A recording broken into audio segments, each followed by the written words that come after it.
Oke, siang hari ini buat Bapak Ibu semua yang mendengarkan webinar ini dimanapun teman-teman atau Bapak Ibu berada, ya saya harapkan semua Bapak Ibu dalam kondisi yang sehat, semuanya dalam kondisi yang luar biasa. Nah, pada siang hari ini untuk semua teman-teman semua, ya Bro and Sis semua yang ada dimanapun, ya karena hari ini webinar ini bukan cuma bahasa Indonesia karena ditranslate juga ke bahasa Inggris ya. Jadi buat teman-teman Bapak Ibu yang misalkan punya teman ataupun kenalan yang mau mendengarkan dalam bahasa Inggris juga bisa bertanya kepada para pengundangnya room apa yang untuk bahasa Inggris. Oke.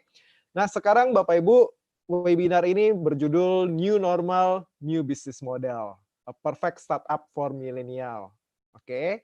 Nah, kalau kita bicara new normal, hari ini kita sedang masuk di dalam era baru ya, Bapak Ibu ya. Mungkin bagi sebagian besar orang bingung ya, sebenarnya ini kita era apa sih sebenarnya?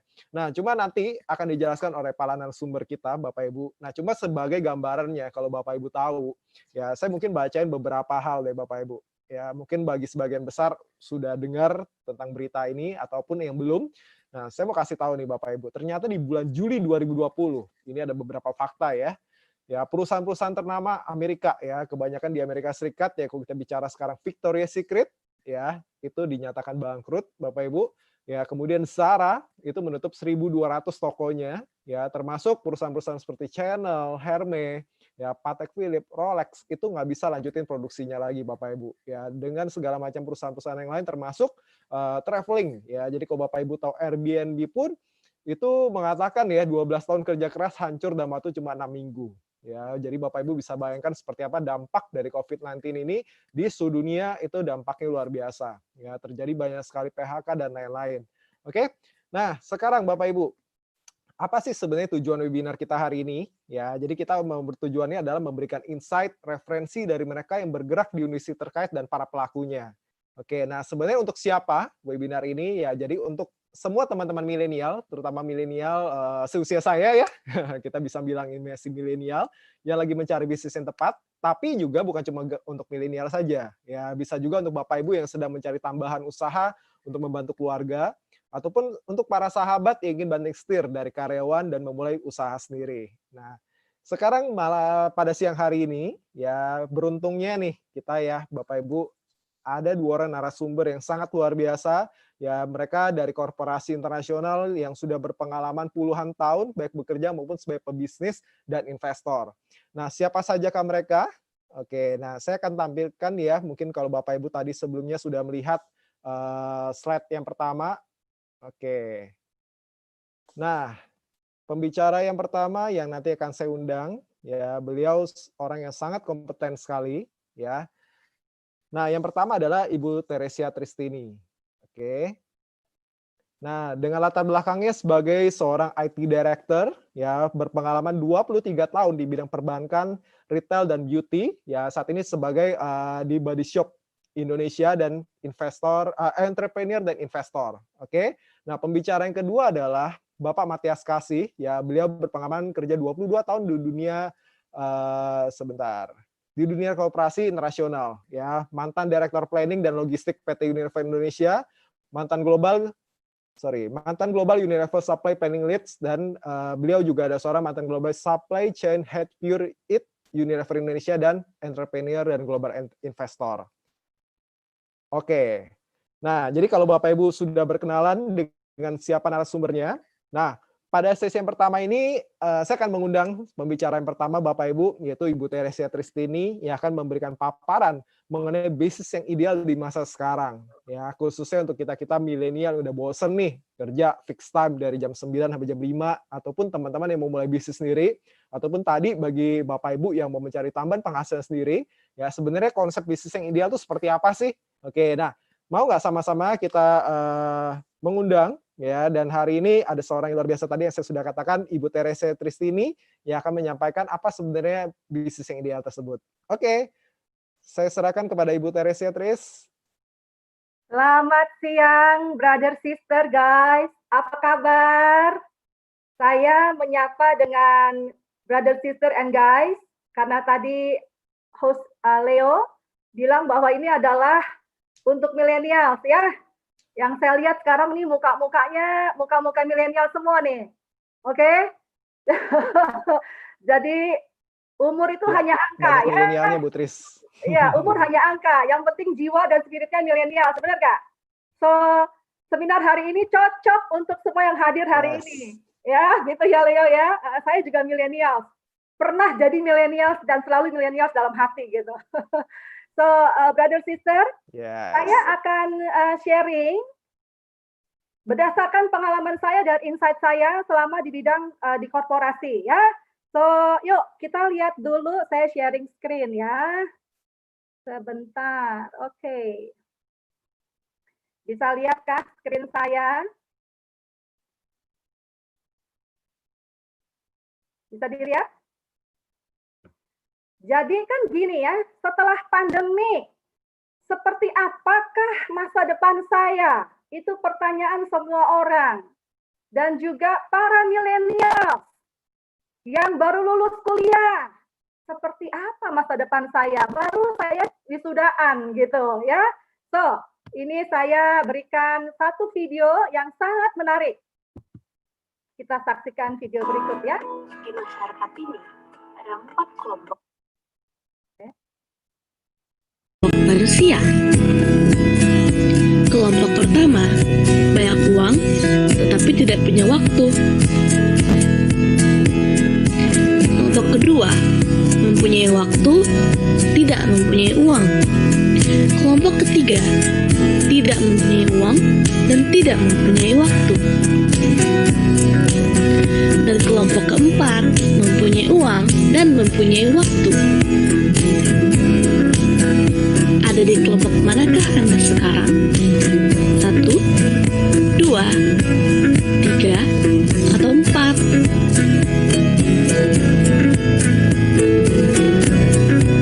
Jikalau punya pilihan, ingin berada di kelompok manakah Anda? Ya, itu pertanyaannya kalimat terakhir. Akan mau di kelompok manakah Anda? Ini ada 4 kelompok orang ya. Yang nggak punya uang, banyak waktu. Berarti apa tuh? Ya, nggak punya kerjaan artinya ya. Yang parah adalah kelompok kedua. Sekarang banyak terjadi, seperti tadi Bro Leo bilang ya, banyak perusahaan yang meluncur jatuh ke bawah. Berarti nggak punya uang dan nggak punya waktu bisa jadi ya. Atau banyak uang tapi nggak ada waktu, sibuk banget. Nah, yang terakhir adalah punya uang dan punya waktu yang cukup banyak. Oke, jadi mau di manakah Anda? Sekarang, saya mau sharing pilihan bisnis model yang sebelum COVID itu menjadi pilihan-pilihan yang ada di masyarakat. Oke, seperti apa sih pilihan bisnis modelnya? Satu adalah jual makanan, banyak ya. Kedua, online, jualan online, punya pribadi. Ketiga, jasa pribadi. Ini adalah orang-orang yang pedagang eceran atau jual jasa pribadi dengan modal yang kecil, 5 juta sampai 10 juta. Salah satu bisnis model, ya. Oke, bisnis model yang kedua, buka kafe. Banyak ya, sebelum COVID banyak sekali tuh orang buka kafe. Kemudian online, oke, banyak sekali tuh akhirnya, oke, nyicil mobil mau menjadi taksi online atau buka toko kecil. Ini adalah bisnis juga, tapi skalanya kecil. Modalnya kurang lebih antara 20 juta 100 juta. Ya, oke. Yang ketiga, pilihan bisnis model juga. Buka perusahaan. Punya apotek. Buka salon. Ini skala menengah. Modalnya kurang lebih berapa? Modalnya adalah 100 juta sampai 5M. Ya, terutama kalau misalnya buka perusahaan atau buka salon atau buka apotek yang cukup besar. Kemudian bisnis model yang berikutnya adalah buka pabrik, punya fine dining resto atau supermarket. Nah, ini bisnis besar. Terus berapa dong modalnya? Di atas 5 miliar. Oke. Jadi ada yang cuman eceran, ada bisnis kecil, menengah, dan besar. Ada lagi bisnis model yang lain. Apa itu? Franchise kecil, franchise besar, dan franchise yang besar sekali ya. Lihat modalnya. Oke, ini adalah bisnis model yang sebelum masa pandemik banyak dipilih orang. Nah, ternyata seperti tadi Bro Leo bilang, selama pandemik itu yang punya franchise pun pada tutup. Yang pedagang kecil juga itu ya, tidak jelas gitu nasibnya. So, sekarang jadi apa? Apa yang terjadi sejak pandemik 2020? Dan bisnis model seperti apa yang sebaiknya sekarang orang bilang new normal? New normal nih, apain ya? Brother, sister, welcome to the new normal.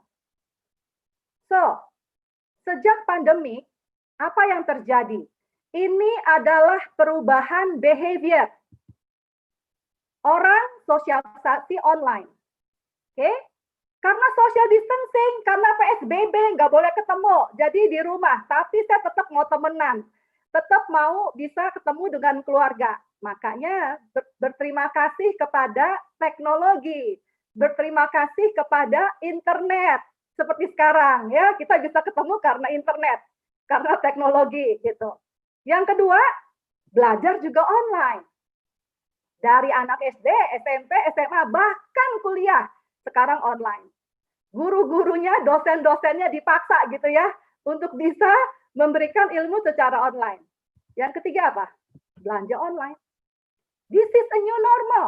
Yang terjadi, orang dipaksa dan terjadi dalam waktu relatif sangat singkat, banyak yang tidak ready. Oke, dalam waktu 3 bulan, kehidupan kita berubah drastis. Mau nggak mau harus diterima. Ini adalah perubahan behavior. Sekarang, another thing. Welcome to the new normal di bidang ekonomi dan finansial. Mulailah muncul krisis ekonomi global. Saat COVID itu muncul di awal tahun di Wuhan, saat itu tidak pernah diprediksi bahwa akan seperti ini kondisi ekonomi. Ya, kemudian satu persatu negara melakukan lockdown dan lockdown dan lockdown.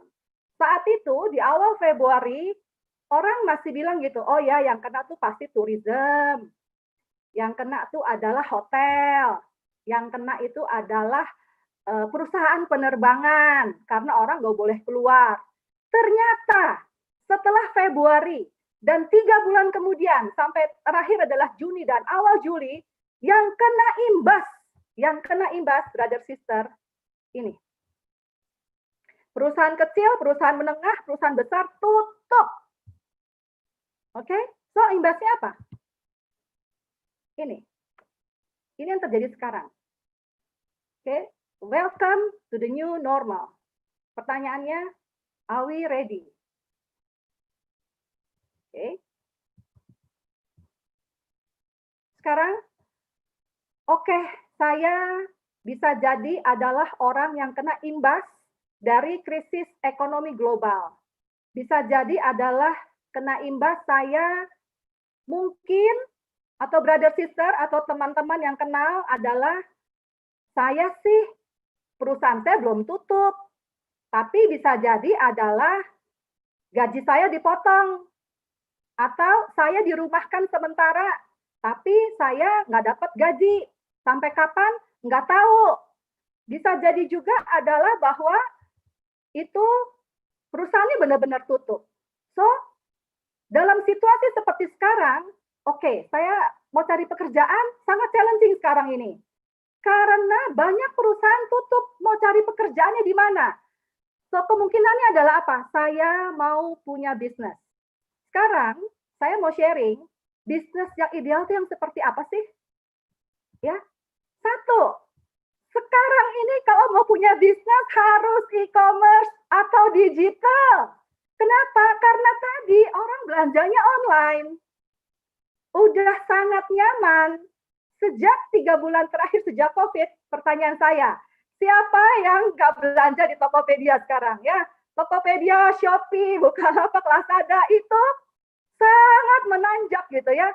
Kalau saya boleh sharing. Saya juga sama, Bu Tris. Saya juga sama. Ya, semua orang belanja di itu ya. Nah, sekarang gini, saya cerita ya, saya kan di body shop. Nah, biasanya e-commerce-nya body shop itu sehari-hari sebelum COVID, itu sehari ya paling 500 order. Tahu nggak pas COVID sehari bisa berapa? 6.000, 7.000 order. Beratus-ratus, berpuluh-puluh kali lipat gitu. Ya, so ini yang saya sharing adalah di-consider, dipikirkan. Kalau saya mau go into the business sekarang, yang seperti apa sih yang saya mesti cari gitu, yang saya mesti lakukan gitu. Make sure bisnisnya adalah ada melalui digital. Jadi bukan lagi buka toko maksudnya. Ya, offline itu bukan sesuatu yang menjadi bisnis model yang ideal sekarang. Kemudian harus berkolaborasi. Di masa sekarang ini adalah sharing ekonomi, nggak bisa sendirian, ya. Kemudian marketnya global, karena apa? Didukung internet, didukung teknologi. Tuh, modalnya harus kecil. Kenapa?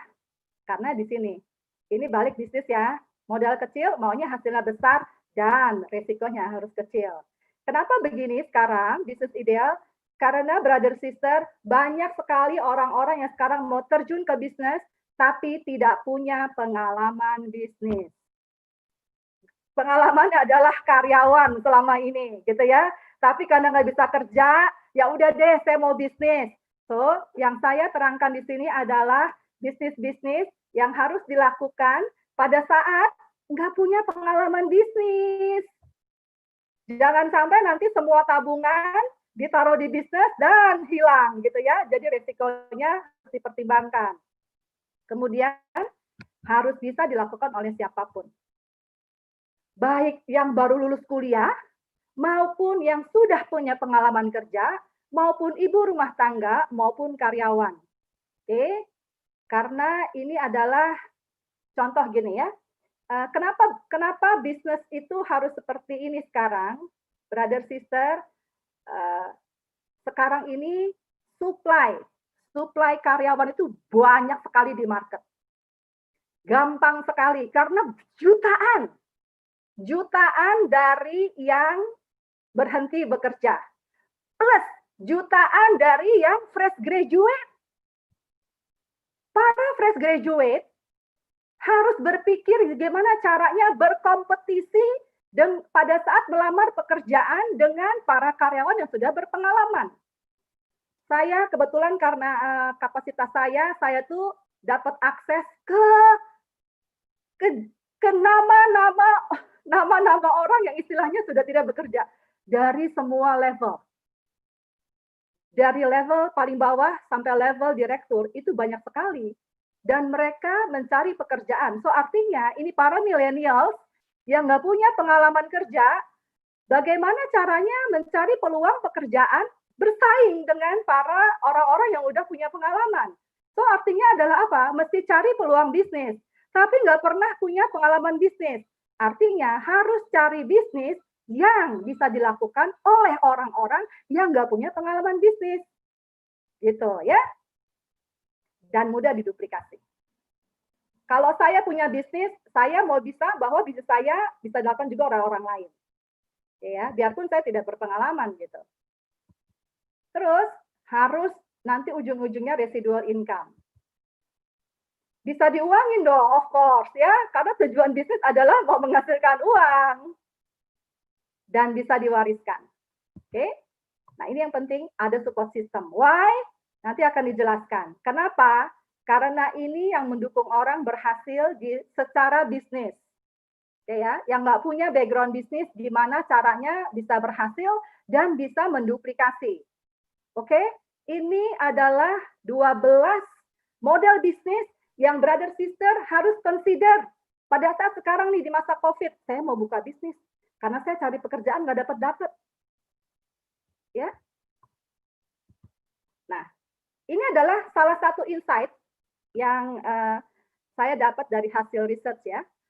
Perilaku pelanggan itu berubah sejak pandemik dengan topik-topik yang muncul yang berikut ini dan menetap menjadi new normal. Apa itu topik-topiknya? Brother sister, yang saya akan share ini adalah juga harus diconsider pada saat mau melakukan bisnis.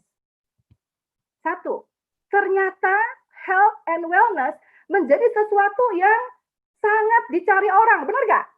Coba pada saat pandemi, cari vitamin C, memperbaiki imun, meningkatkan imun, ya, gimana caranya nggak gampang capek. Dan ini akan menjadi new normal. Jadi nanti pada saat mencari bisnis apa ya yang akan langgeng, yang akan sustain, ya ini. Karena selamanya orang mau sehat dan panjang umur. Nggak cuma sehat, tapi mesti fit, bugar, gitu ya. Kemudian ini, harus bisa punya bisnis yang bisa dilakukan secara online, secara digital. Bukan hanya saja pada saat jualannya, tapi ini, brother sister, harus didukung oleh digitalization dengan video konten, dengan aplikasi. Makanya sekarang ya, selama COVID itu kan dahsyat ya. Facebook, Instagram, WA, ya, orang TikTokan. Tahu nggak apa yang terjadi? Ini, akhirnya muncullah ini, local community. Banyak sekali sekarang muncul FB group. Why? Karena orang social distancing, tetapi adalah behaviornya manusia tuh mau berelasi. Gimana caranya saya berelasi tapi saya social distancing? Makanya muncullah local community yang bentuknya bisa online, bisa digital. Nah, ini bisa menjadi salah satu sumber ide bisnis. Ya. Environmental awareness. Sekarang orang lebih aware tentang lingkungan hidup. Ya, sekarang mulai Juli itu beberapa supermarket udah nggak kasih kantong plastik. Jadi mesti bawa kantong belanja sendiri ya, which is good. Saya bilang itu good. Dan ini, workplace changes. Ini akan menjadi new normal. Orang lebih prefer untuk kerja dari rumah karena lebih aman, nggak mesti keluar, ketemu dengan orang beresiko ya, bisa jadi kan ada OTG, bener nggak? OTG itu bahaya juga loh ya, kelihatannya sehat tapi sebenarnya mereka COVID gitu. Ya, so brother sister, 6 ini yang harus di-consider pada saat mau mencari bisnis setelah new normal ini. Termasuk tadi yang 12. Ya, itu sharing saya sementara ini Leo, supaya bisa tahu, oke, jadi new normal begini gitu ya. Keren banget Bu Tris. Ya. Oke, thank you Bu Tris untuk infonya. Sama-sama. Ini luar biasa banget ya. Jadi untuk supaya teman-teman tahu dan buat saya sendiri ini luar biasa banget ya. Jadi tentang apa sih bisnis yang ideal yang tadi Bu Tris sudah sampaikan ada 12 macam, baik itu e-commerce, market global ya dan semuanya. Nah, dan ternyata saat ini ya ada 6 poin tadi yang terakhir Bu Tris sampaikan bahwa benar-benar konsepnya itu udah berubah banget buat teman-teman. Nah, sebelum kita dengerin, nanti saya mau minta Bu Tris sharing juga ya. Jadi seperti apa sih dampaknya saat ini di perusahaannya. Nah, tapi saya mau tunjukin ke teman-teman semua, ke Bapak Ibu, ini data yang luar biasa nih ya. Jadi kalau Bapak Ibu tahu, ya.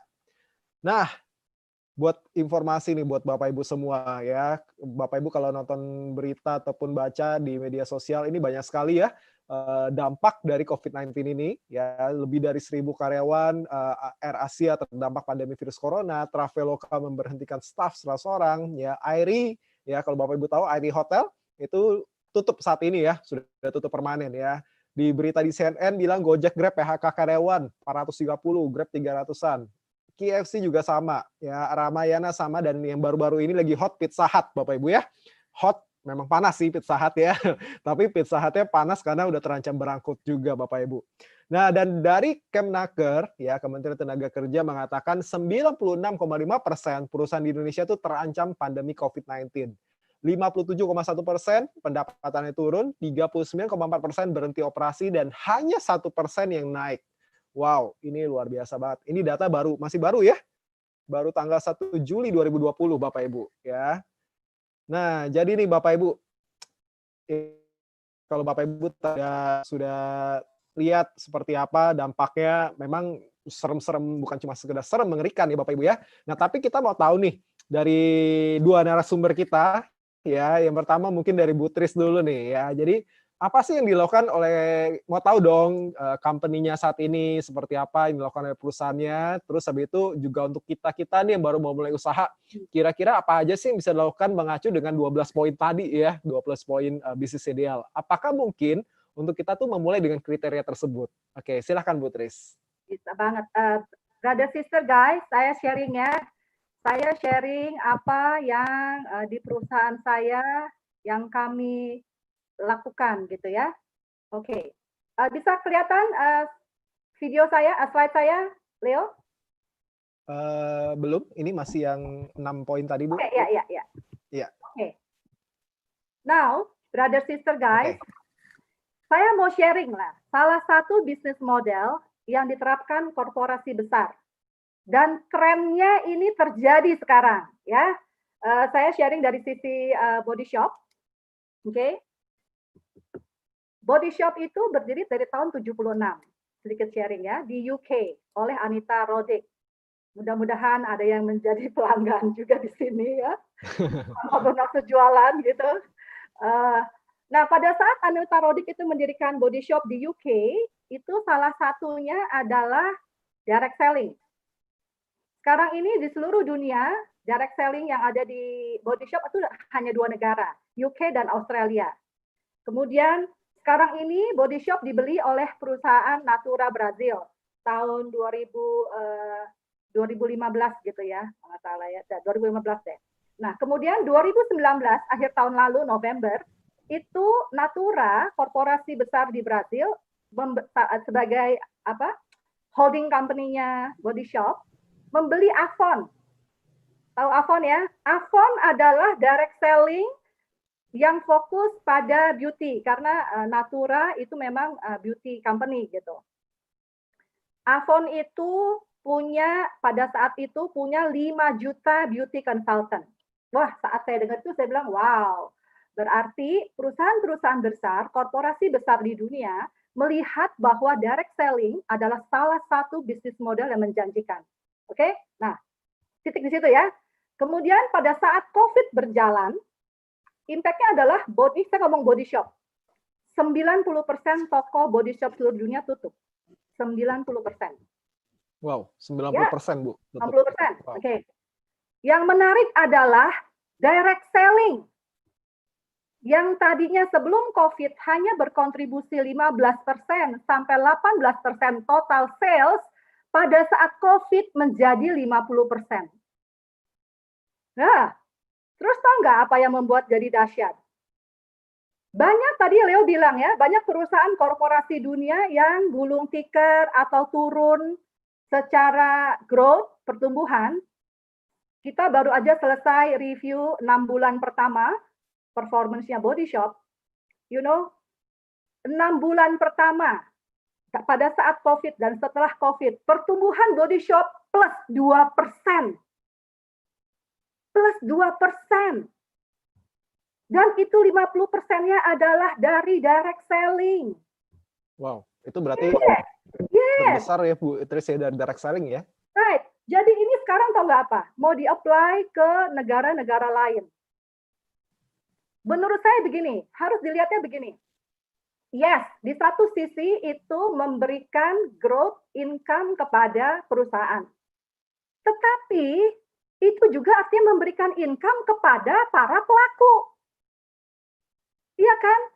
Di saat orang-orang pada nggak punya pekerjaan, kehilangan income, pelaku direct selling itu menikmati. Karena salesnya meningkat 3 kali lipat dan itu sekarang sedang dipikirkan untuk dijadikan salah satu strategi body shop seluruh dunia. Saya bilang that's fantastic. Ya, buat saya, wah benar juga ya.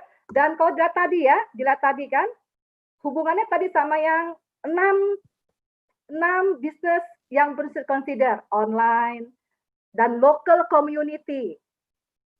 Ya, karena kan orang kalau apa itu direct selling, ketemu sama orang, punya network, punya komunitas. Artinya network-networknya, komunitasnya itulah yang di leverage, dipakai sebagai daya ungkit. Dan gunakan teknologi gunakan digitalization untuk mendukung direct selling. Itu saya bilang adalah yang menarik, Leo. Itu insight dari saya gitu ya. Saya pikir nanti Pak Matias akan menggali lebih dalam karena Pak Matias punya pengalaman khusus tentang direct selling di Unilever gitu. Ya, itu kurang lebih sharing aku, Leo. Thank Apa yang you. terjadi di Body Shop gitu Di Body ya. Shop ya, luar biasa Ibu Tris ya pengalamannya ya.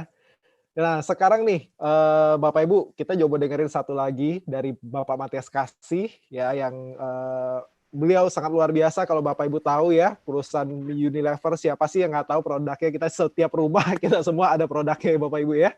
Kita semua pakai produknya. Nah, sekarang menurut pandangan Pak Matias nih ya, yang udah 20 tahun makan asam garam di perusahaan internasional, yang menangani regional, global, ya bagaimana menurut Pak Matias, Pak, untuk kondisi sekarang, Pak?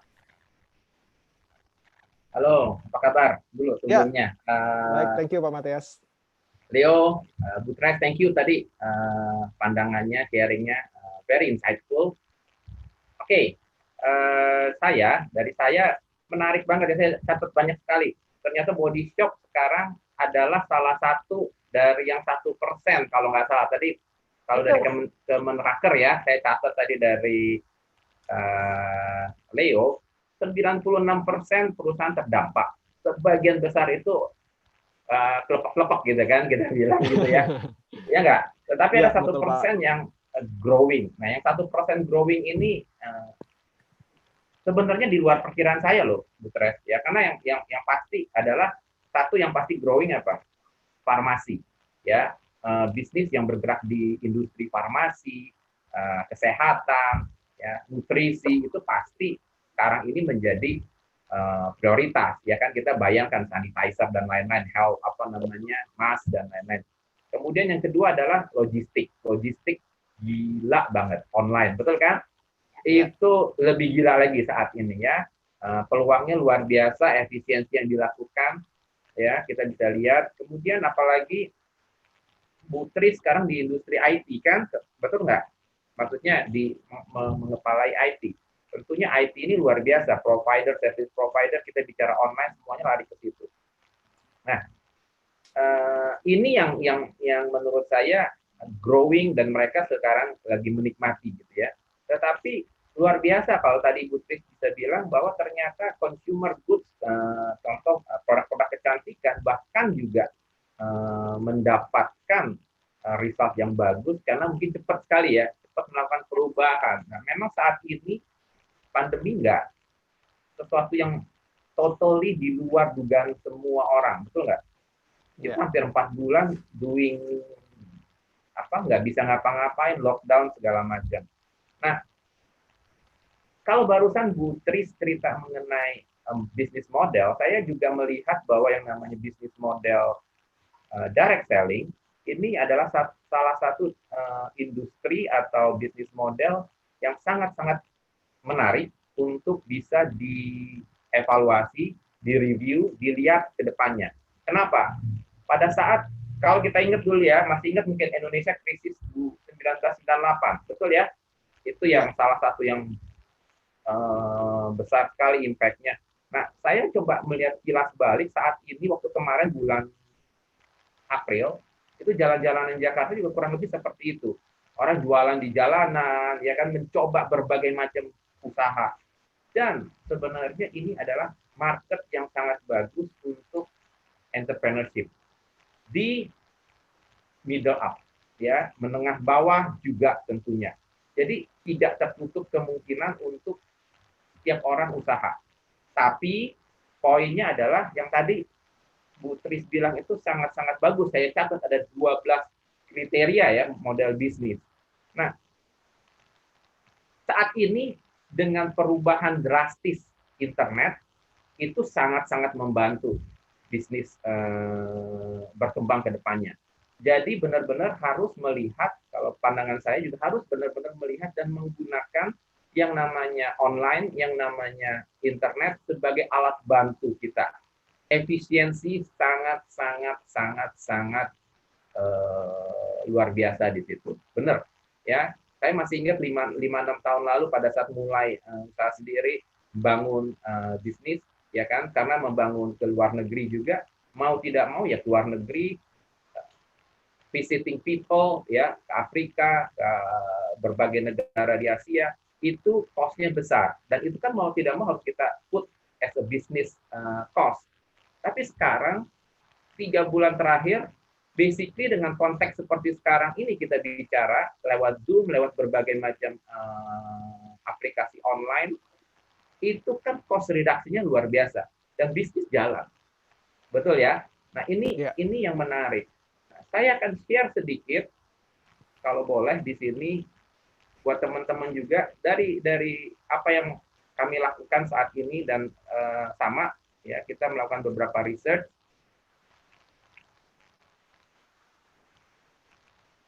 Nah, kelihatan chartnya?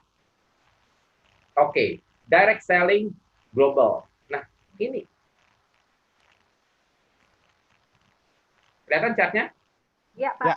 Oke, muncul, Pak. Ya, muncul ya. Nah, ya. Ini adalah data yang saya ambil dari WDSA ya. Menarik sekali. Di sini kita lihat rata-rata pertumbuhan per tahun global itu hampir 3,7%. Global business direct selling. Ini luar biasa. Kita bisa bandingkan sama bisnis yang lain. Dan di 2017, kalau kita lihat bisnis direct selling itu mengkontribusi hampir 190 billion US dollar. Coba dikonversikan ke rupiah deh. Ya, dikali 14.000 itu besar banget. Ya. Nah, kemudian dari sisi uangnya itu adalah 76 billion ya, yang menjadi komisi atau yang menjadi income buat pelaku ya. Jadi individual bisa, corporate bisa, retailer bisa, distributor bisa, semua yang mendapatkan commission 76 billion, very big ya. Kalau dilihat dari 190, 76 itu sekitar 35-40%. Why this is so big? Karena di industri direct selling, karena konsepnya adalah memangkas biaya advertisement dan lain-lain yang banyak terjadi di industri korporasi, mau nggak mau kita menggunakan advertisement yang gila-gilaan, TV dan lain-lain, nah, konsep ini berbeda. Sehingga itu diberikan kepada pelaku, distributor, dan lain-lain. Sehingga jauh lebih besar. Nah, ini bisa kita bayangkan, ya, per hari itu kurang lebih 208 juta US dollar. Kurang lebih 3 triliun loh penghasilannya. Ya, overall dari bisnis. Per hari ya, Pak ya? Hah? Per hari ya, Pak? Per hari. Ya, so is it big or big? Ya, menurut saya sangat besar, dan oleh karena itu kalau kita sudah melihat angka ini, saya pikir this is something yang orang perlu tahu, orang perlu lihat juga, perlu bayangkan, ya. Karena ini menarik. Nah, kedua, sebelum saya masuk ke sini, ya, kira-kira kalau kita ngomong bisnis direct selling, ya, itu kalau kita bicara bisnis direct selling, yang terbesar di mana? Kebayangan adalah pasti di Amerika, betul nggak? Ya, betul. Amerika adalah awalnya, asalnya dari situ. Tetapi kalau kita lihat barusan ini data 2017. Data ini menunjukkan apa? Bahwa ternyata Asia kontribusi 45%. Amerika sendiri masih di bawah 20% saat ini. Artinya apa? Bisnis direct selling global itu di Asia berkembang sangat pesat. Betul nggak? Nah, ini adalah insight kedua, ya, buat kita semua. Kita ada di Asia. Ini adalah insight kedua. Kalau saya telusuri lagi, kenapa di Asia bisa lebih besar? Ternyata, ya, walaupun di Amerika Serikat saat ini kontribusi 18%, tetapi Cina sendiri sekarang sudah kontribusi 18% dari bisnis direct selling. Nah, kenapa? Karena kalau kita lihat mungkin ya, balik lagi, Cina, kalau kita lihat orang-orang Cina kan otomatis pengen jualan, usaha sendiri, ya, daripada kerja di perusahaan atau korporasi. Mungkin waktu itu dan sampai sekarang kan masih sifatnya adalah komunisme dan lain-lain. orang lebih intensif untuk usaha sendiri. Nah, begitu bicara usaha apa? Direct selling adalah salah satu yang menjadi pilihan. Nah, ini berkembang sangat besar. Kedua, di Korea, hal yang sama, ya. Perusahaan negara-negara di Asia yang besar, kemudian mapan, itu ternyata bisnis direct selling ini juga kalau kita lihat sangat besar, ya. Korea Selatan, ya, Jepang itu adalah contoh, ya. Dan kemudian yang ketiga adalah Malaysia dan Taiwan. Indonesia belum masuk di sini. Tetapi apa poin saya? Poin saya justru melihat bahwa this is a big potential. Ini adalah potensi yang sangat besar buat kita di Indonesia untuk melihat ini, ya, karena marketnya sendiri gede banget, marketnya besar banget.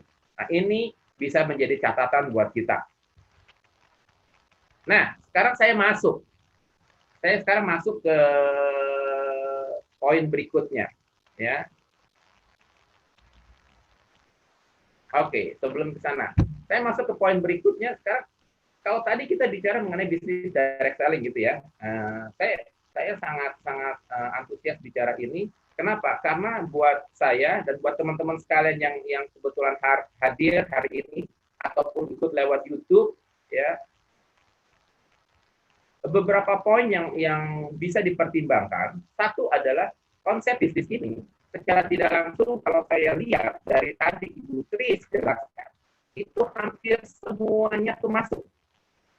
Ya. Kenapa? Empowering people untuk usaha sendiri. Ya, seperti ini, Leo. Empowering people, artinya setiap individu bisa berusaha, berbisnis. Dan yang penting adalah yang kedua, menghasilkan income yang besar tanpa batas. Tergantung dia mau berkembang seperti apa. Nah, apalagi saat sekarang, karena saya melakukan, ya, dan saya melihat banyak sekali teman-teman yang sekarang juga melihat memanfaatkan kondisi saat ini, teknologi saat ini, kita bisa langsung komunikasi dengan orang di Amerika, dengan orang di Afrika, dengan orang di Eropa, tatap muka seperti ini, dan kita bicara mengenai potensi bisnis. Dan barang saya kirim from anywhere, karena semuanya online. Nah, tinggal bagaimana membangun mindset, bagaimana membangun pribadi kita. Nah, kembali ke poin tadi, ya, saya mau cerita sekarang pengalaman di Unilever. Ya, pengalaman saya 20 tahun lebih di Unilever itu lumayan punya banyak sekali experience di sana. Dan yang menarik adalah beberapa tahun yang lalu, tepatnya dari 2010, saya dipercaya untuk mulai startup a new business model, yaitu kalau Bapak Ibu sekalian tahu, ya, namanya adalah Pure. Ya, di bawah ini, ya, Pure. Ini adalah minum, ya, tempat minum yaitu alat elektronik tanpa menggunakan listrik dan lain-lain. Cukup tuang air kemudian diminum. Dan ini adalah edukasi. Karena orang Indonesia tidak terbiasa, betul nggak, dengan minum tanpa dimasak. Nah, bisnis direct selling ini bicara mengenai tanda kutip, ya, seperti SPG, harus ada yang bisa menjelaskan kenapa ini bagus. Makanya banyak sekali produk kesehatan konsepnya adalah direct selling. Ya, produk-produk beauty konsepnya adalah direct selling. By the way, contoh nih, farmasi,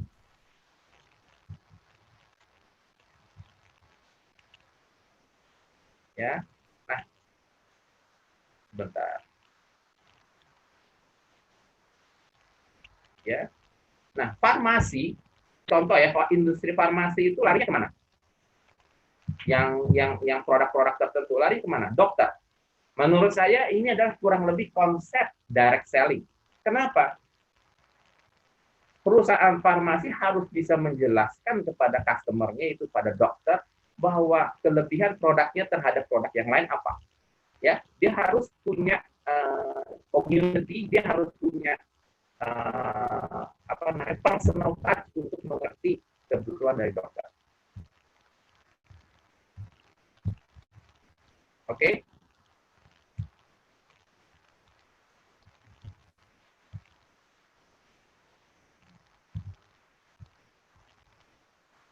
Oke, Leo, suaranya saya masih oke? Ya, oke, oke Pak Oke Mat. ya. Nah, Ya. balik di sini. Nah, pada saat itu saya mulai start dengan theory dan konsepnya adalah bicara mengenai direct selling. Ya, kita bangun infrastruktur Indonesia. Kenapa? Karena di luar di India sudah start few years back, gitu ya. Di Indonesia kita mulai kita gabungkan dengan modern trade, ya langsung masuk di supermarket seperti itu, ya hypermart seperti itu. Tetapi 50% kita menggunakan direct selling. Dan kita waktu itu saya harus membentuk satu infrastruktur logistik yang terpisah, ya karena produknya berbeda. Sukses, sangat sukses, ya 3-4 tahun berkembang booming sekali. Mulai dari 2011 waktu itu kita launching. By the way, buat sebagian teman mungkin bingung. Unilever yang saat ini kita kenal jualan produk-produk kosmetik, ya kebutuhan rumah tangga, apa memang menjalankan bisnis jaringan atau direct selling? Ya, ya di beberapa negara seperti tadi Chris bicara, kita menggunakan konsep direct selling. Ya, contoh yang di atas ini World Class Product from Unilever Aviang, ini adalah produk-produk yang dijual dipasarkan dengan konsep multi level, ya atau direct selling. Dan ini berkembang besar. Ini contoh di Thailand, di India, dan di Indonesia juga produk-produk ini masuk dengan konsep bisnis yang sedikit berbeda. Ya, tetapi intinya adalah it works. Bahkan di Unilever Hindustan Lever, saya melihat beberapa data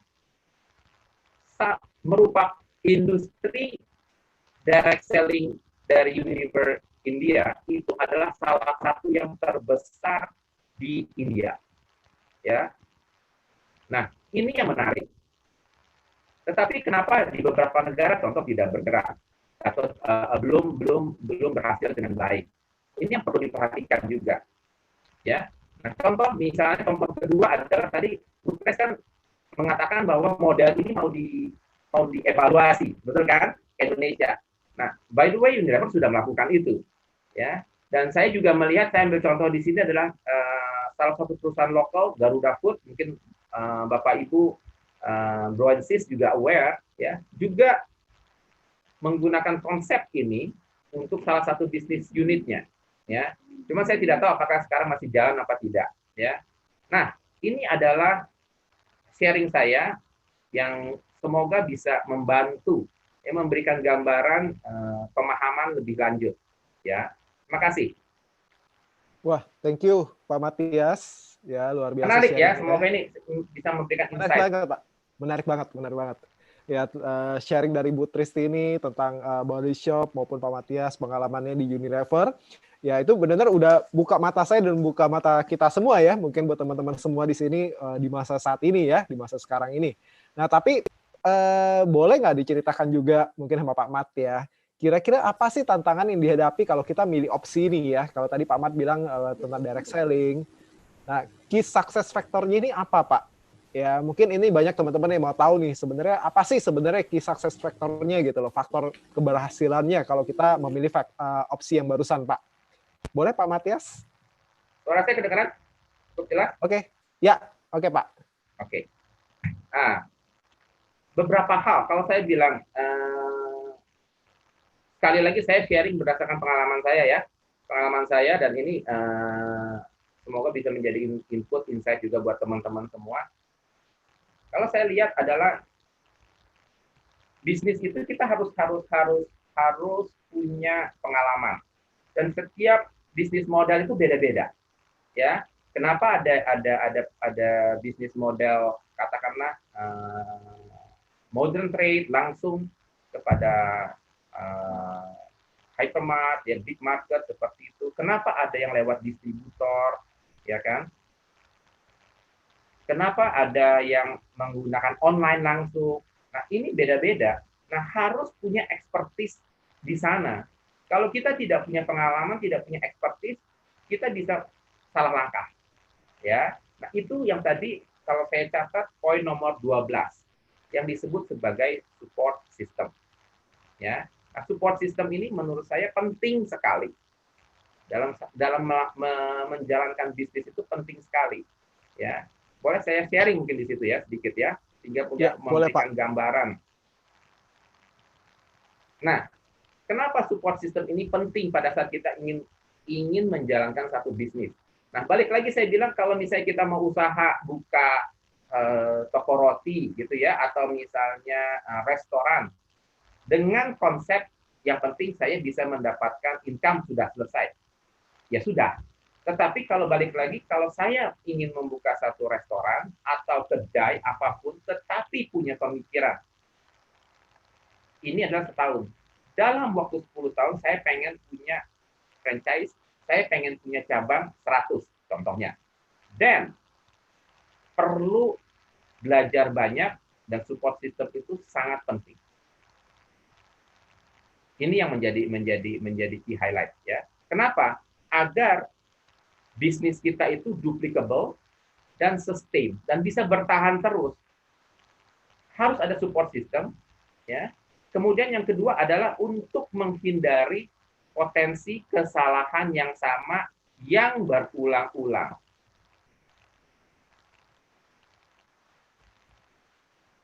Nangkep nggak poin ini?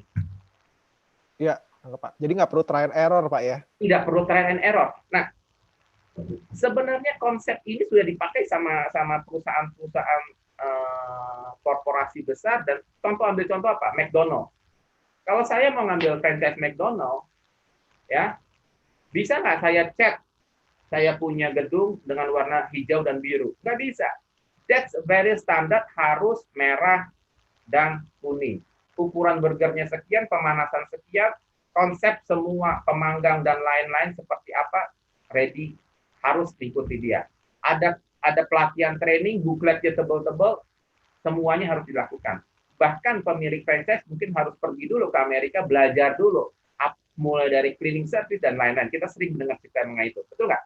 Saya yakin di Body Shop juga hal yang sama. Di Unilever saya percaya juga, ya bukan percaya, memang terjadi gitu ya, benar nggak? Artinya apa? Kita tidak tergantung pada orang. Saya pada saat saya keluar, otomatis perusahaan tidak goyang, jalan terus. Kenapa? Sistem, ada support system, gitu loh. Ya kan? Even the CEO misalnya kena COVID, masuk rumah sakit, bisnis tidak goyang. Ini akan berbeda kalau dengan perusahaan, katakanlah saya ambil contoh ya, misalnya di luar sana ada perusahaan keluarga yang semua keputusan diambil oleh owner. Dan ini kejadian, ya, saya ada beberapa teman kejadian, bosnya tiba-tiba sakit jantung, stroke, masuk rumah sakit, apa yang terjadi? Bisnis bisa stop karena mungkin untuk pengeluaran uang sampai jumlah tertentu aksesnya belum diberikan, dan keputusan-keputusan bisnis mau ke depan seperti apa, even board of director belum tahu. Nah, ini yang bahaya karena tidak berdasarkan sistem.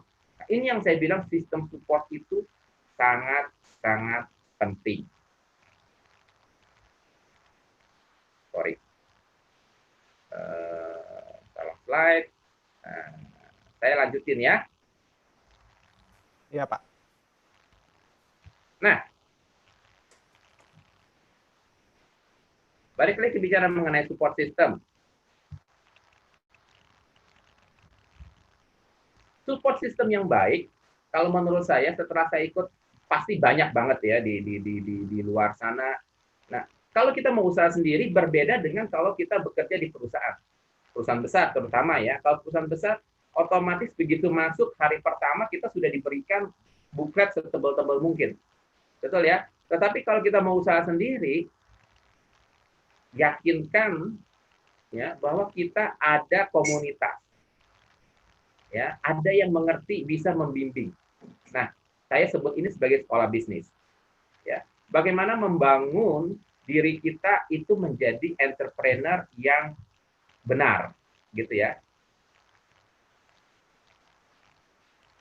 Nah, pada saat saya bilang menjadi entrepreneur yang benar itu seperti apa?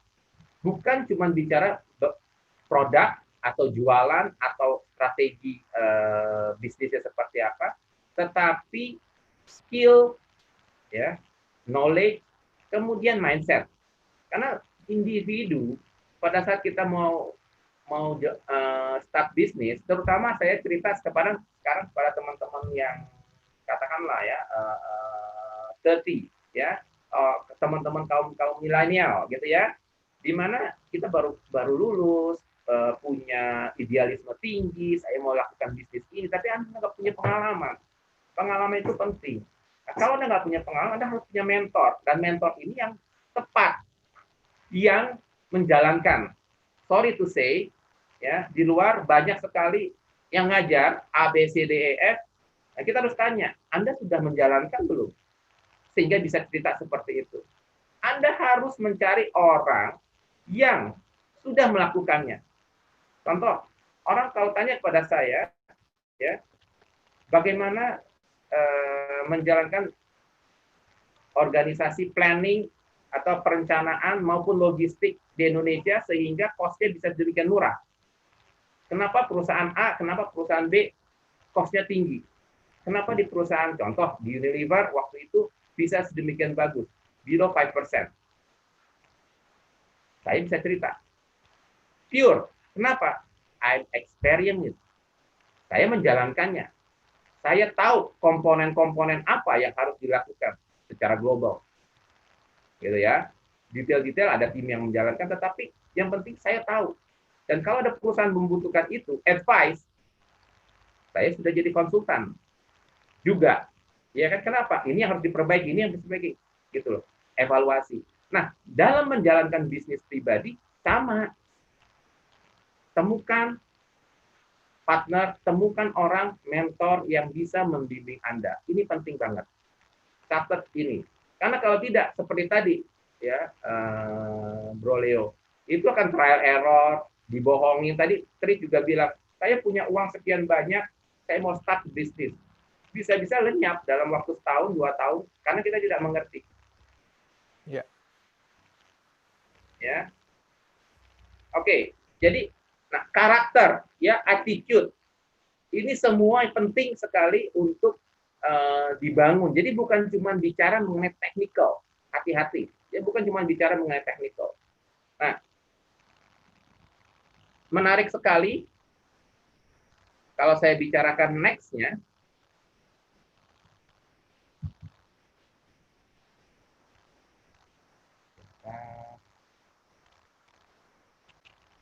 Ada satu support system yang saat ini saya jalankan bersama teman-teman karena kita sudah kenal. Ini adalah dari 2003.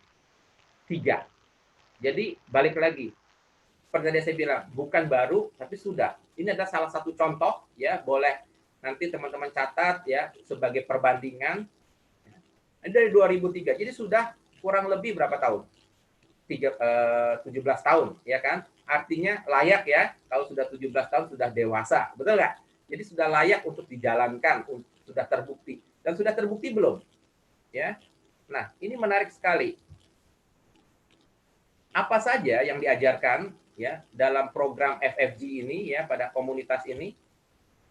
Pertama, bukan cuma bicara mengenai technical, of course technical penting, bisnis itu penting, tetapi yang menarik yang saya pelajari di sini adalah adanya personal growth, dan ini tidak gampang. Karena pada saat kita start bisnis, terutama orang yang belum pernah bekerja, ya, atau belum pernah bekerja di korporasi besar, disuruh baca buku, unlikely untuk kita mau baca buku. Nah, di sini kita dipaksa untuk juga baca buku-buku yang relevan, bagus untuk pengembangan pribadi. Nah, kedua adalah mentoring program. Mentoring program ini yang tadi saya bilang, ini penting banget untuk membantu seseorang bisa mencapai targetnya, bisa mencapai impiannya, bisnisnya katakan dalam 10 tahun, dia mau punya 10 atau 20 cabang. Apa yang harus dilakukan? Anda harus punya mentor yang tepat. Ya. Dan ini juga tidak kalah pentingnya adalah kita harus punya komunitas yang positif. Nah, komunitas FFG ini akan saling mensupport. Nah, ini yang menurut saya beberapa faktor yang penting, yang menarik, sehingga membantu kita individu untuk terus bisa berkembang. Ya. Nah, kalau saya bandingkan, ya, orang mungkin pikir, saya dapat nggak hal ini di luar? Sama, dapat. Saya ambil contoh, ya. di Unilever. Ada distributor saya yang anaknya dia minta tolong untuk kerja di Unilever. Ya, dan ini banyak.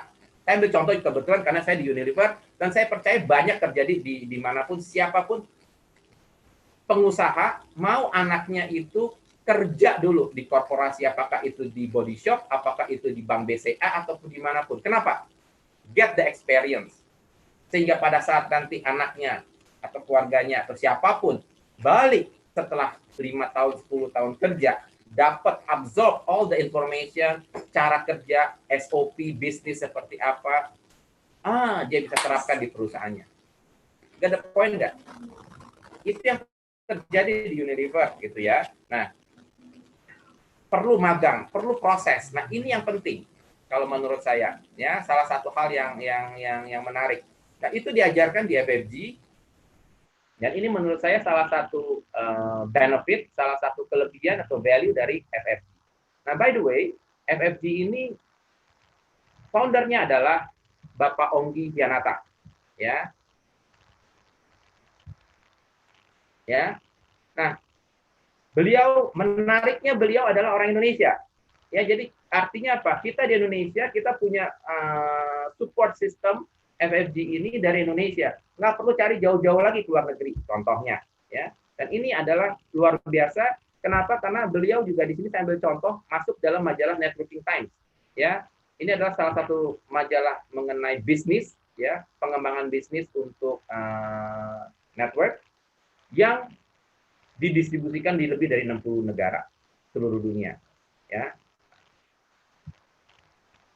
Sementara dari FFG sendiri sejauh ini setahu saya sudah lebih ada di 80 negara. Artinya balik lagi, ini bukan satu support system atau satu organisasi yang hanya ada di Indonesia atau cuma di Jakarta. It's being proven, gitu ya. Next ini adalah contohnya, ini contoh berbagai seminar, pelatihan, development, personal development, ya, yang dilakukan di berbagai negara, baik di Asia maupun di Eropa, termasuk di Afrika, ya, yang sangat berkembang. Nah, saya mau cerita mengenai satu hal.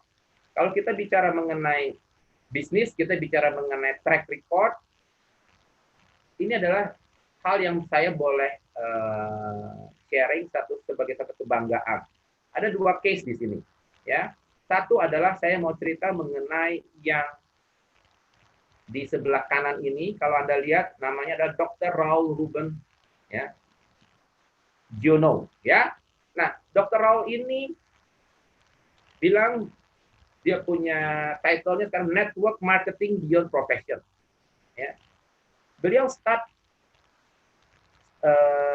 menjalankan direct selling ini karena dikenalkan oleh orang Indonesia dan kemudian dikembangkan di Kamerun. Beliau adalah seorang dokter, ya, medical doctor di Kamerun, dijalankan, dikembangkan karena ini dia bagus banget, ya. Bayangkan ini adalah 2010 waktu itu kalau nggak salah. Dan dengan progres yang berjalan terus, dia kirim orang ke Indonesia untuk melatih. Sekarang dia menjadi Honorary Consul of Republik Indonesia di Kamerun. Ya, dan ini adalah salah satu foto pada saat belum lama tahun lalu Indonesia Afrika Infrastructure Dialogue bersama Presiden Jokowi. Ya, beliau hadir di belakang sini gitu ya, di belakang sini, ya kan?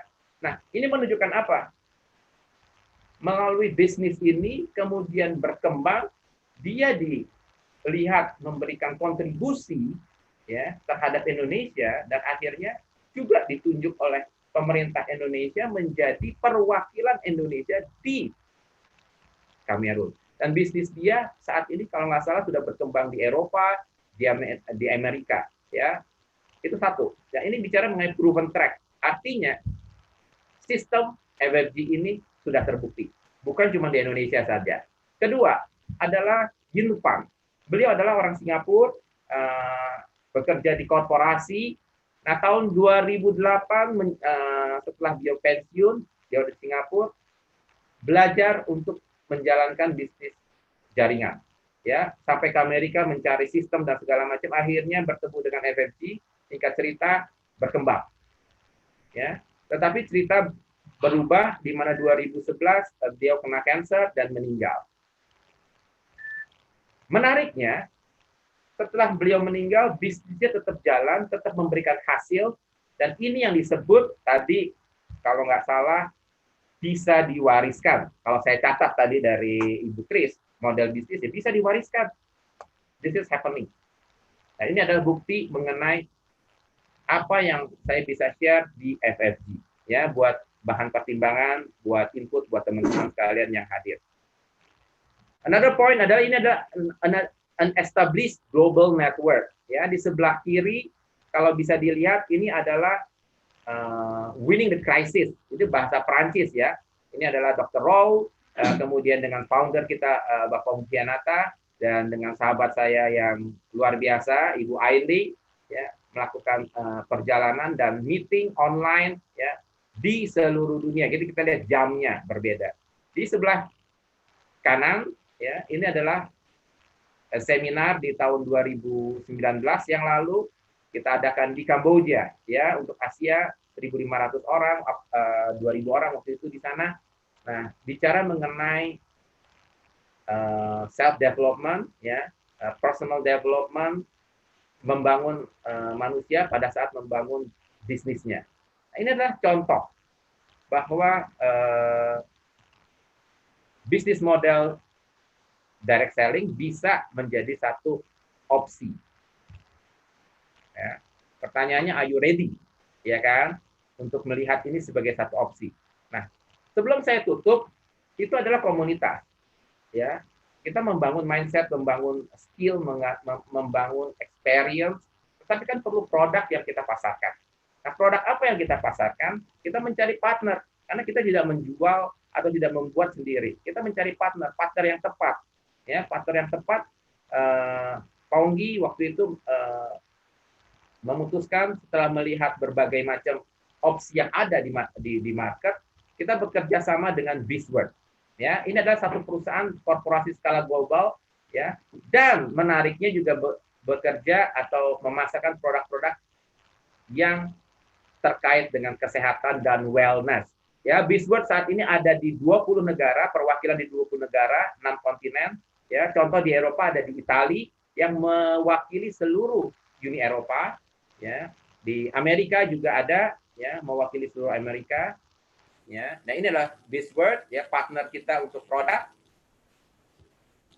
Produknya apa? Satu adalah di health and wellness product ya, ada beberapa produk di situ.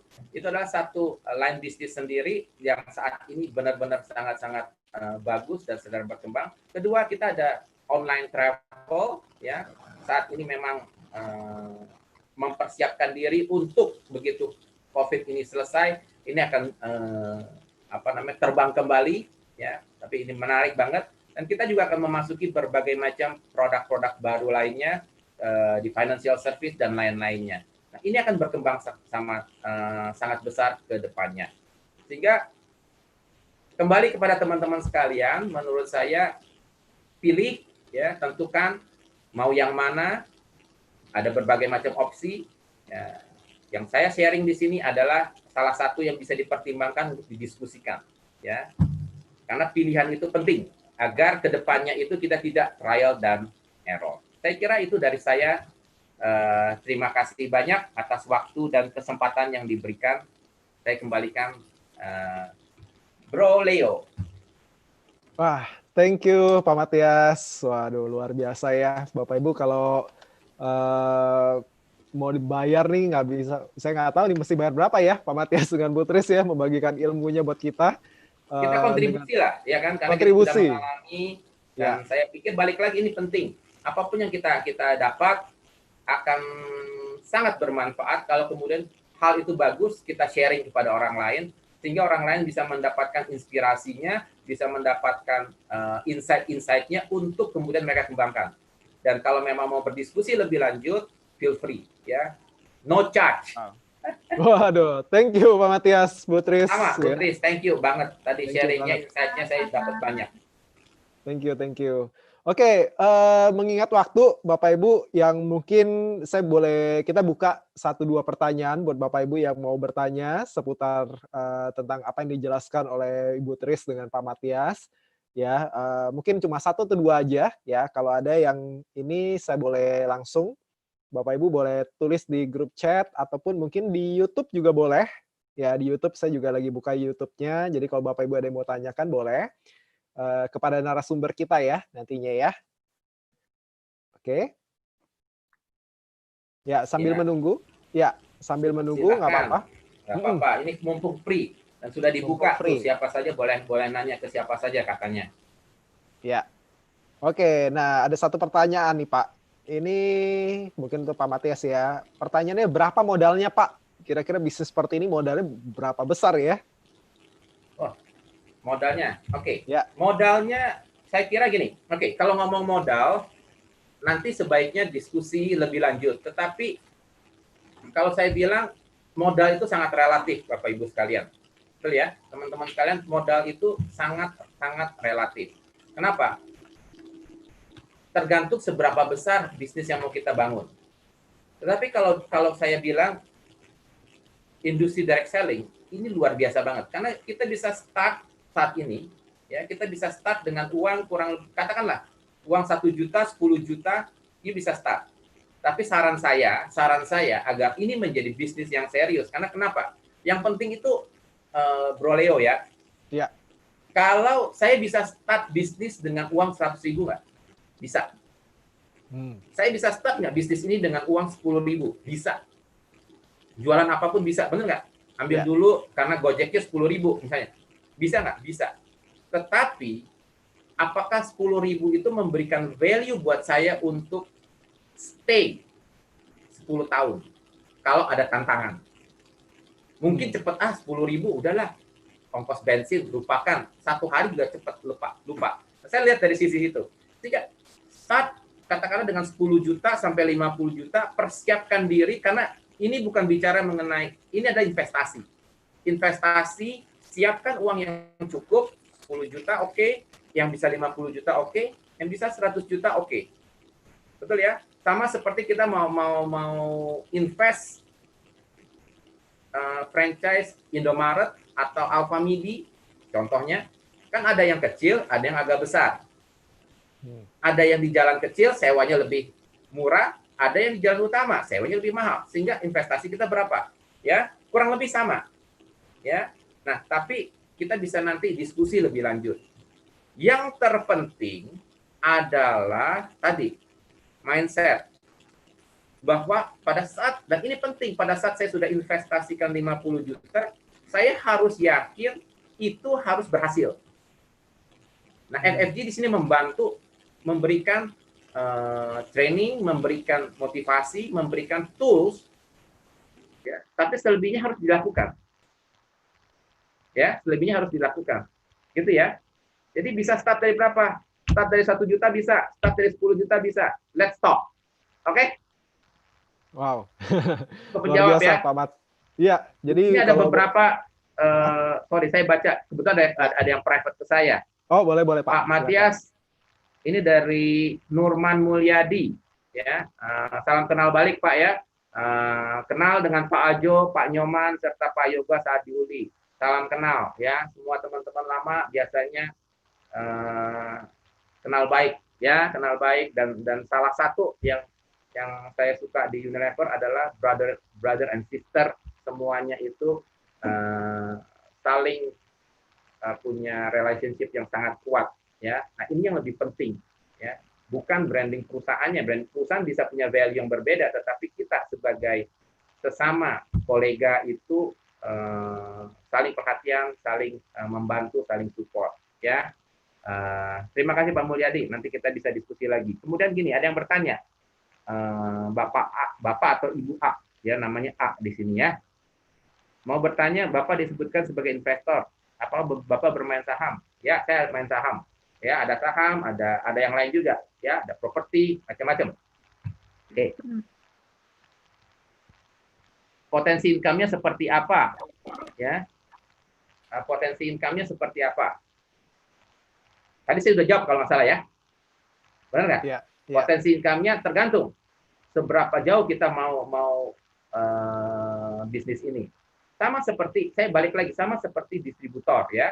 Nah, kalau di Unilever, kita dikasih teritori, ya kan, satu distributor, dikasih teritori, dikasih omset, target sekian.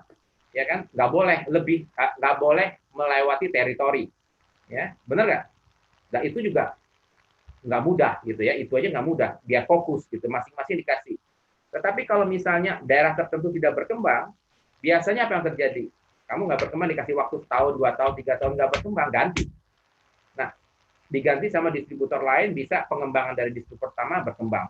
Nah, bisnis jaringan basically sama. Kita bisa start dari Jakarta, kembangin, tapi kalau misalnya Anda punya teman, Anda punya relasi, Anda punya market di, katakanlah di Eropa, ya, for one of another reason, apapun itu, Anda punya market di England, di Inggris saat ini bicara mengenai produk-produk kesehatan, Anda bisa pasarkan di sana right away dari sekarang. Karena ini yang menarik saat ini, bisnis jaringan, kalau saya bilang, karena sekarang sudah digabungkan dengan internet, e-commerce, yang tadi Ibu Tris tadi bilang, perubahan behavior, ya. Nah, percepatan e-commerce internet saat ini luar biasa, Bro Leo, ya, sama teman-teman sekalian. Saya memperkirakannya Indonesia ini perkembangannya dibandingkan dengan Cina itu mungkin 5-10 tahun ke depan tertinggal gitu ya. Mereka saat ini sudah gila-gilaan, yang namanya e-money semuanya, Anda tahu lah ya, Alibaba dan lain-lain itu dari 5-6 tahun lalu. Wow, ya, itu luar biasa. Tetapi COVID ini 3 bulan ini seperti tadi Bu Tris bilang, itu membolak-balikkan semuanya. Sehingga menurut saya percepatan orang Indonesia melek teknologi itu mungkin 3-5 kali lipat.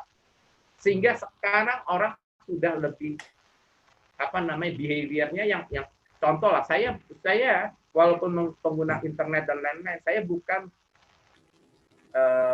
pengguna katakan Tokopedia terbiasa, enggak, masih tetap.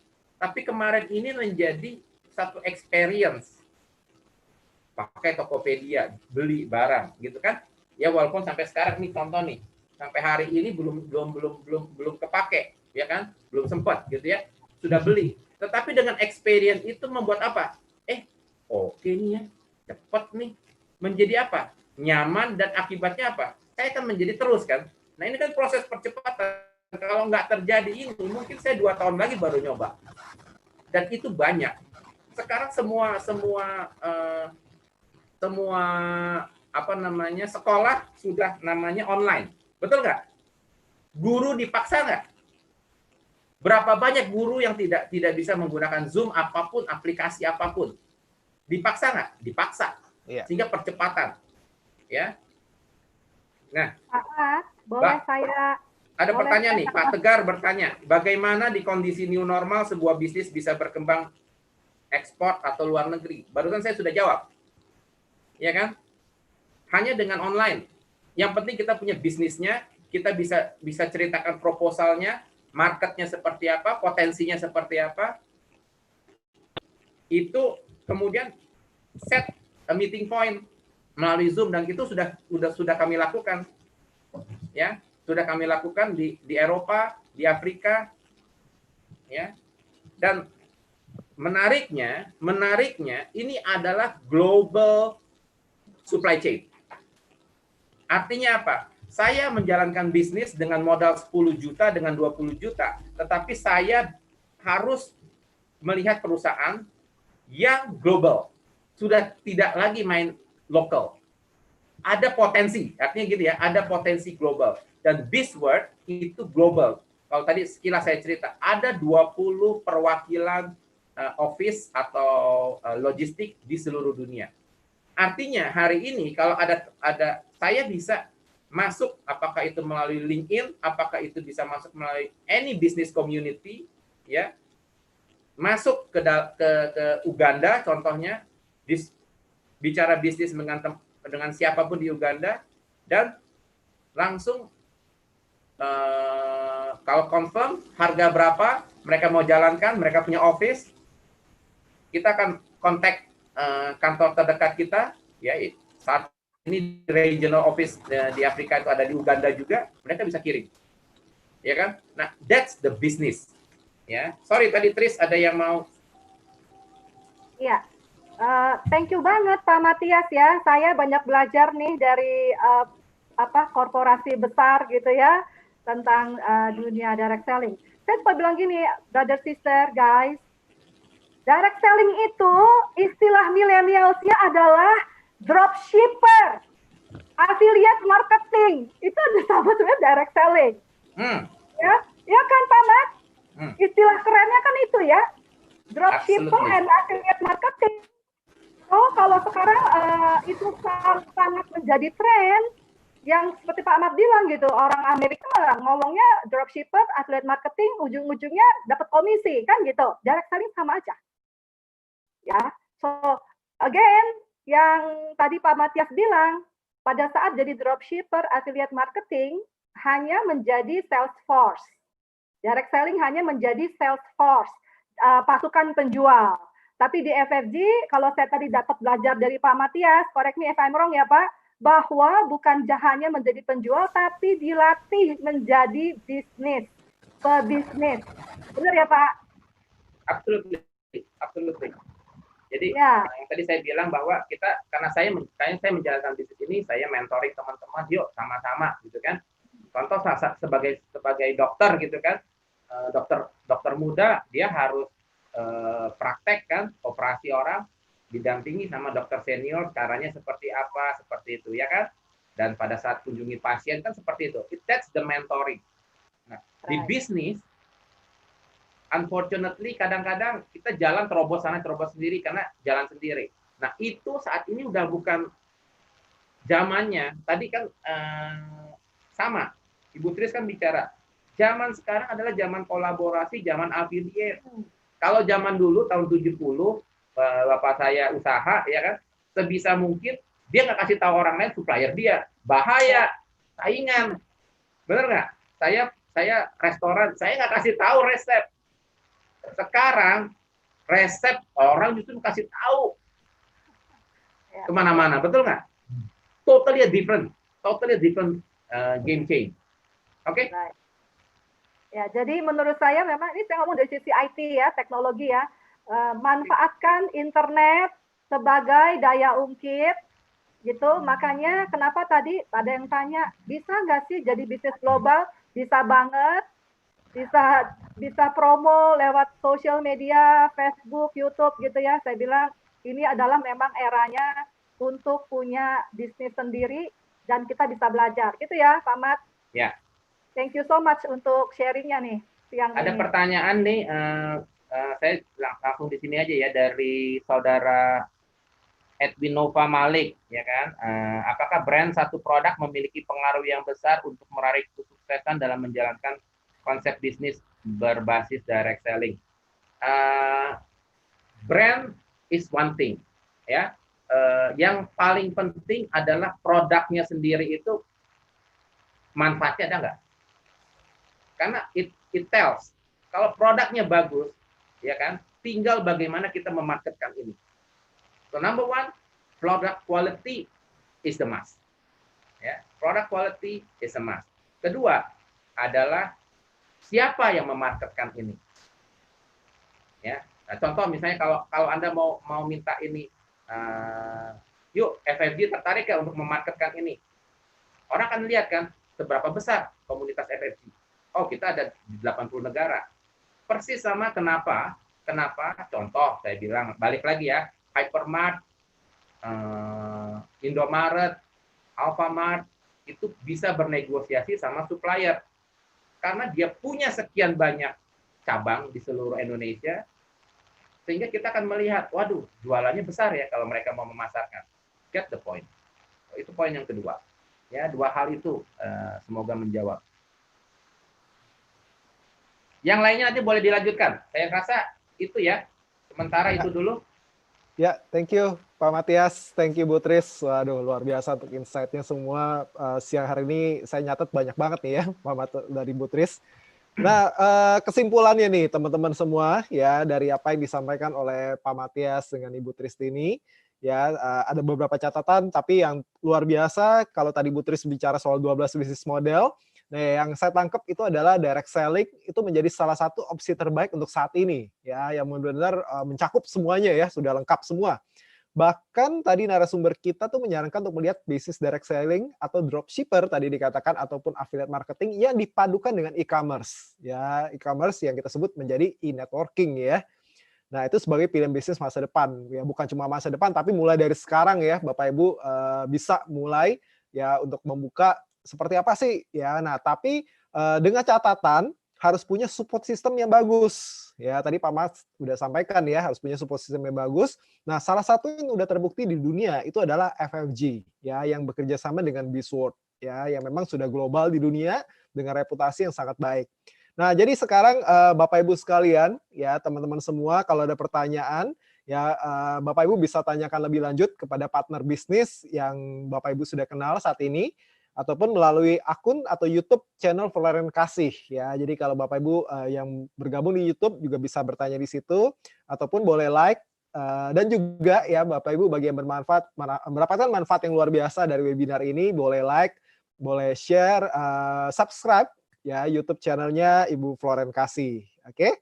Nah, sekarang Bapak Ibu acara kita sampai di sini ya, nggak terasa udah 1 jam lebih ya, tapi benar infonya pelajarannya sangat-sangat bermanfaat buat kita semua. Oke, sekian webinar kita siang hari ini ya, saya akan tutup dan sampai ketemu di webinar kita berikutnya. Terima kasih. Ya, tepuk tangan untuk Bapak Matias dan Ibu Tristini. Thank you. Terima kasih. Terima kasih banyak. Thank you. Bro Leo, ya terima kasih juga Bu Tris atas kesempatannya hari ini dan semua teman-teman semoga bermanfaat. Thank you. Thank you Pak Mat, thank you Bu Terima kasih Tris. Pak Matias dan Bro Leo. Selamat Thank you, siang thank you. semua. Selamat siang semuanya.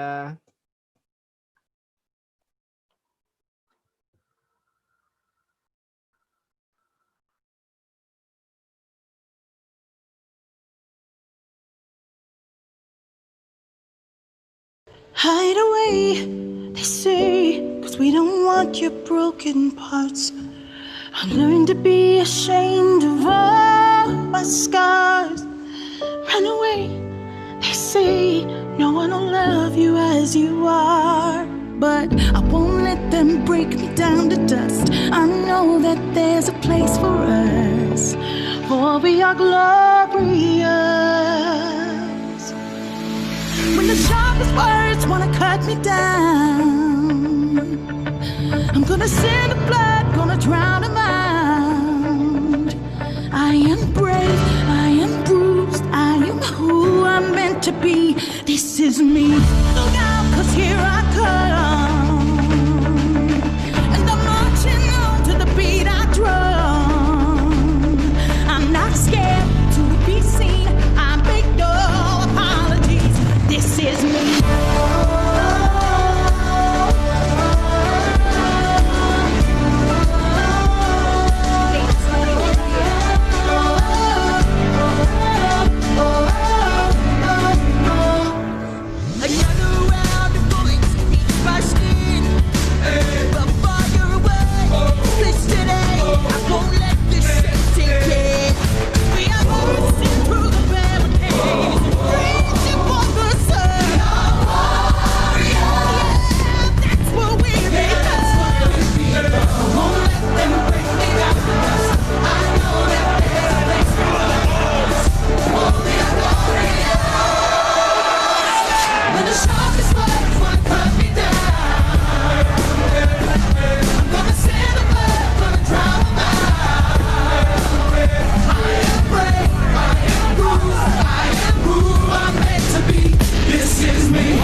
Wanna cut me down, I'm gonna send the blood, gonna drown a mind.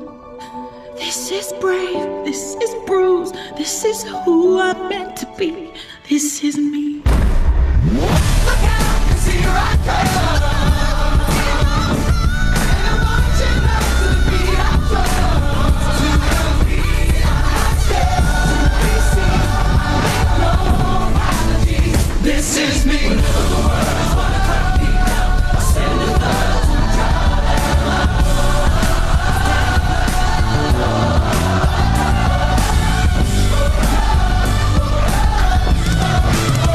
This is me.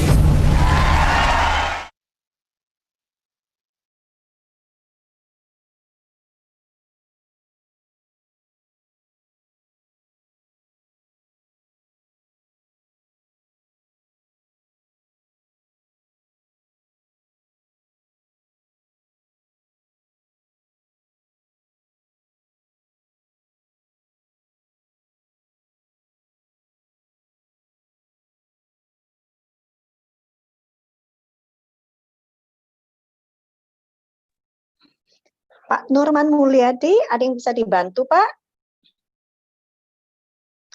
Saya dari host acara ini, webinar ini, ada yang bisa dibantu, Pak?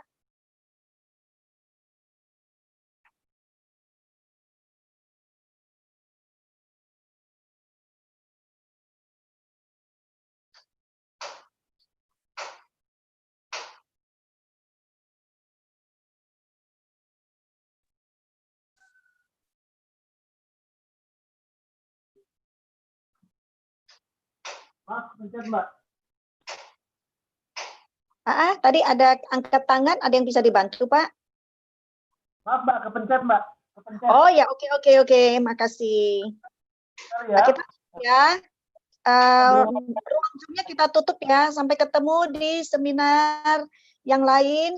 Semoga tadi memberikan insight yang bagus dan segera menghubungi para mentor